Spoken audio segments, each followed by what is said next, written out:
Ho, ho, ho. What's going on, Ball and Glove lover and Brewer fans? Welcome to the Brewers Trilogy podcast, Christmas edition. I am your host, Tyler. I can be found on Twitter at Tyler Kurth.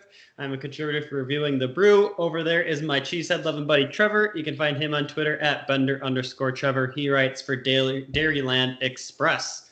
Today, we are going over our Christmas list for the Milwaukee Brewers. So what are some things we want the ball club to do as we turn towards 2021? So you can go any which way about this, Trevor. It could be a player. It could be a rule. It could be, someone having a breakout season, a free agent, whatever you want to do. What is on top of your list? So the thing that I want kind of has two parts to it. So the first part isn't Brewers specific. But it's going to be the DH rule. I am like, for the most part, it has been for probably the last 5 years or so. I've been kind of that more old school baseball fan. I'm a fan of sacrifice bunts. I like small game. I like those types of things. When they talked about the rule in extras this year about getting a guy on second, I enjoyed that aspect of, okay, let's have a little chess match here. Let's bunt, and that opens up the opportunity for a sac fly to, either tie or win the game or get the winning run at the time across the plate. I liked those types of things, but I like the DH specifically for the Brewers, and that's the other part of this is I want to see Ryan Braun back. And that's one of the main reasons I want the DH back, because if the DH is not back, unless Ryan Braun is taking vet minimum, which I don't know if he would do or even should do. If I were him, I probably wouldn't do it, because why spend more time away from your wife and kids when you've already made a shit ton of money and now they're going to give you the minimum for the league?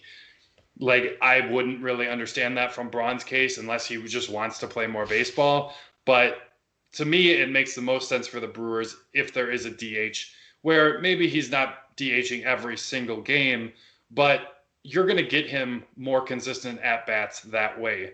So that's something I really like. They brought back Dan Vogelbach. When Braun isn't in the DH spot, that's a place for him to be. So I just like it for the team as a whole. I like that whole bringing the DH back, just because I think it helps this team the most, especially offensively, when they really struggled with that last year. Oh, God. Struggle is like an understatement for what happened last year. We definitely have no offense to be thankful for whatsoever from the 2020 season. That kind of brings me to my point. Like, on top of my shopping list is, like, give me some corner infielders. Like, Dan Vogelbach might play DH if that happens, but otherwise, like, I don't trust him at first base. We don't have a first baseman. Right now, you could maybe say Luis Urias is the third baseman, but I'd like someone who can hit for power at that spot, or especially at one of those two spots. Give me a lefty, maybe. That seemed to be the Miller Park way to go about this. But man, a corner infielder, is that so much to ask for? Like, I feel like it isn't, but the free agent market is kind of slim unless you go out and sign like a DJ LeMahieu, which is not going to happen. So I don't know. Hopefully Stearns can work up some magic. Maybe it's a trade, maybe not. Either way, I really hope David Stearns makes that happen, because that's on top of my Christmas list. Yeah, my second on my wish list here for Christmas would be a guy that we've talked about, Tyler. He's not really a top end free agent, but I feel like he's in the range that the Brewers might take a shot at him.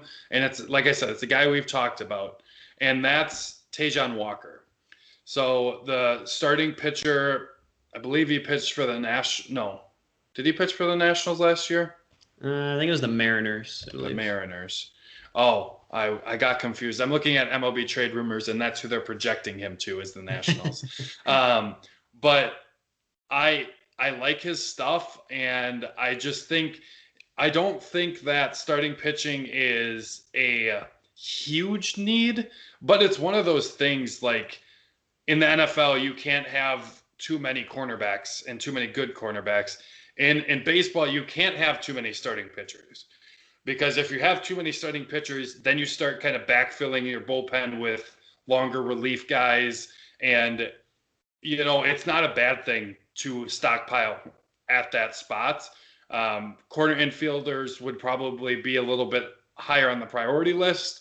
But if that's not able to happen, I do think bringing in an extra starting pitcher who, as a career pitcher, and it's significant numbers. He's been in the majors since 2013. He's got a career ERA of 3.84. His career whip is 1.246. And then last year he had a pretty solid year, 2.7 for ERA. Whip was a little bit better as well at 1.163. So he had a good year last year. He's been consistent throughout his time in the majors. Not a guy that's going to be your high-end number one, but if you have guys like the Brewers do with Brandon Woodruff, Corbin Burns, you put Walker in at that 3 spot, you have potentially another really electric type of arm in Adrian Hauser, who hopefully can bounce back a little bit. And you're really starting to round out that starting pitching rotation. And that's exciting. And that's something that I would love to see. That's something that we've been talking about with the Josh Hader thing. To me, you don't just get rid of a strength, right? To me, you build on your strengths. Obviously, you want to work on weaknesses as well. But building on your strengths is a good way to build a team too. And I don't know if we can call this starting pitching truly a strength at this point, but it's working towards it. And Tajon Walker would definitely help really advance that group and really, truly make it a strength of this team. I completely get what you're saying there. I'm going to take a different spin on your starting pitching approach here, because I would certainly just absolutely love it if my Christmas gift was to keep this core together longer. Can we get a Brandon Woodruff extension? Give me 5 more years of him in a Brewers uniform. I'll take that. And then if I really want to get greedy, I want to jump ahead to my 2021 Christmas list.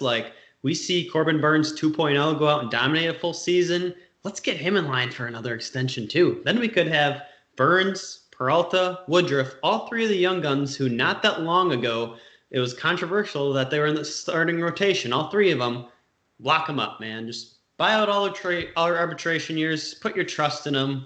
Fuck it. That'd be awesome. So, sorry, Santa. Don't put me on the naughty list there. Jeez.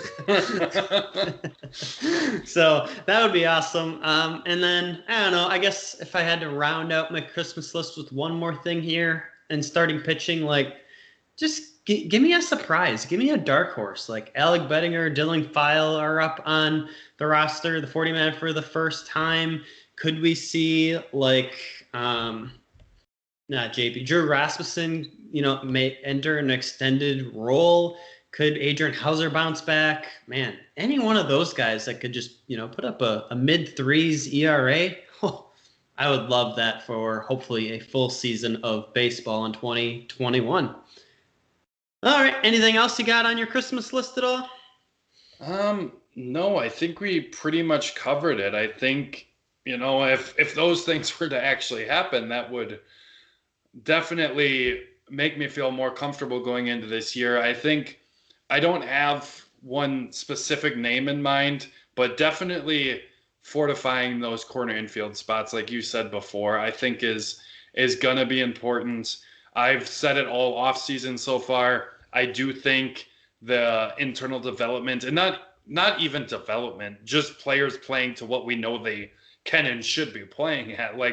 Just play to career averages, and this isn't a terrible offense. And, if we get some peaks from some players, mainly Christian Yelich, Keston Hiura, if those guys peak, it completely changes this offense compared to where they were at last year. So to me, yes, solidifying the offense would be nice, but also I don't think this offense is going to play as terribly as they did last year. They got to come back up from where they were, just because the players on this team are too good for that, or at least some of the players. And lastly, I want to see Lorenzo Cain in the number one spot. Please and thank you. Yeah, I already saw Yelich and